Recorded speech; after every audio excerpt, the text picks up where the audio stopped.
جو ہے ہمارا 1400 سالہ، تو اس میں جو چنندہ کتابیں ہیں ان کو اگر پڑھا جائے تو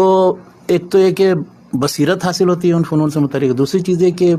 تنگ نظری جو ہے ہمارے اندر وہ ختم ہوتی ہے، اور تیسری بات یہ ہے کہ یہ پتہ چلتا ہے کہ سارے مختلف موضوعات اور علوم و فنون و تحقیقات سے متعلق یہ نہیں کہ موجودہ دور میں یہ کام ہوا ہے، بلکہ یہ سارا پچھلے 1200-1300 سال کے اندر بہت کچھ ہو چکا ہے، اور اس سے بے نیاز ہو کر کے صرف موجودہ دور کے مصنفین یا مؤلفین کو پڑھنا، انہی کو ذکر کرنا یا انہی سے استفادہ کرنا، اگرچہ انہوں نے بھی بہت کام کیا ہے بہرحال، تو یہ کافی نہیں ہے۔ تو میں اسی لیے ہمیشہ لوگوں کو جو بھی طلبہ ملتے ہیں یا ریسرچ اسکالر ملتے ہیں ان کو کھینچ کھانچ کر کے ان پرانی اور تراثی کتابوں کی طرف لے جاتا ہوں، بنیاد کی جو جی کیا بات کہ ان کو اگر آپ پڑھیں گے، مثال کے طور پر اب پہلی کتاب میں ذکر کرتا ہوں، مقدمہ ابن خلدون ہے۔ مقدمہ ابن خلدون بہت مشہور کتاب ہے، بلکہ بعض جگہوں پر نصاب میں بھی داخل ہے، بعض اس کے ابواب و فصول۔ وہ کتاب پوری تاریخ انسانی میں، یعنی سوشیالوجی، علم الاجتماع جس کو کہا جاتا ہے، یا اسی طرح سے سیاسیات کے باب میں، یا تہذیب و تمدن اور اس کے ارتقاء سے متعلق، یا مختلف علوم فنون اور ان کے ارتقاء سے متعلق،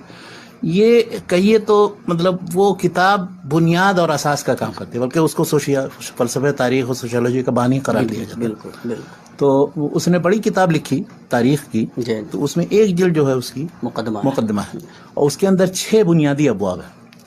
تو اگر پوری کتاب ممکن ہو تو وہ بھی پڑھیں، اس لیے کہ سارے اس کے افکار و خیالات سے مستفید ہوں گے، اور اگر نہیں تو کم از کم اس میں سے جو 6واں باب ہے، جو اسلامی علوم فنون اور مختلف علوم فنون اور اس کے تعلیم اور اس کے تعلم، اور اس طرح سے عربی زبان سیکھنے، عربی ادب کا مطالعہ کیسے کیا جائے، یا سارے فنون پر اس نے تبصرہ کیا ہے، اور جچا تولا تبصرہ کیا ہے اور جائزہ لیا، تو وہ بھی پڑھیں۔ اور اس سے اسی طرح سے جو اس نے حکومت سے متعلق کیسے بنتی ہے، کیسے بگڑتی ہے، بلکہ بہت سی دلچسپ باتیں اس نے لکھی ہیں۔ مثلا کسی بھی حکومت کے بارے میں اس نے لکھا ہے کہ اس کی بھی عمر ہوتی ہے جیسے انسان کی عمر ہے، تو 100 سال سے متجاوز نہیں ہوتی وہ عمر۔ عام طور پر اس نے بہت سی حکومتوں کا جائزہ لے کر کے دکھایا اس نے، تو یہ سب آ رہا ہے۔ اور اگر اس کی تلخیص اردو میں، کوشش یہ کرتا ہوں کہ سارے لوگ وہ عربی میں پڑھیں، اور یہاں کتابیں بھی اکثر میں عربی ہی کی ذکر کروں گا، لیکن ایک کتاب ہے چھوٹی سی، افکار ابن خلدون کے نام سے، مولانا محمد حنیف ندوی کی، تو وہ اس کتاب کا تقریباً خلاصہ ہے، اہم مباحث کی طرف اشارہ ہے۔ دوسری کتاب ہمارے ہندوستانی جو بہت مشہور مفکر اور عالم ہیں، شاہ ولی اللہ دہلوی، 12ویں صدی ہجری کے 1176 میں وفات ہوئی، اور علامہ ابن خلدون کی وفات میں نے نہیں ذکر کیا، 808 ہجری میں۔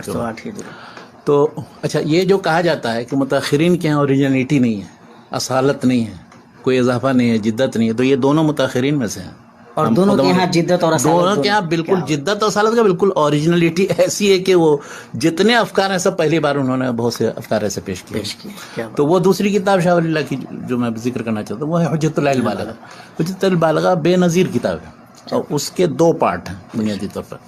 تو پہلے حصے میں انہوں نے بنیادی اور اصولی مباحث ذکر کیا، دین کے بارے میں، مذہب کے بارے میں، اس کے ارتقاء کے بارے میں، اس میں کس تبدیلی و تحریف پیدا ہو جاتی ہے، اس کے کیا اسباب و عوامل ہیں، اس طرح سے شریعت کے جو مختلف پہلو ہیں، یہ بنیادی اصولی مطلب امت مسلمہ کے اندر مختلف فرقے کیسے پیدا ہوئے، اور ان میں جو بنیادی مکاتب فکر ہیں ان کے درمیان اختلافات کے کیا وجوہ اور اسباب ہیں، اور اسی طرح سے یعنی شریعت اور شریعت کے تعلق سے جتنی چیزیں، مذہب، شریعت، معاشرہ، سوسائٹی، اس کے تعلق سے جتنی چیزیں ہیں وہ انہوں نے ذکر کی ہیں، اور اس کے مختلف پہلوؤں کا ذکر کیا۔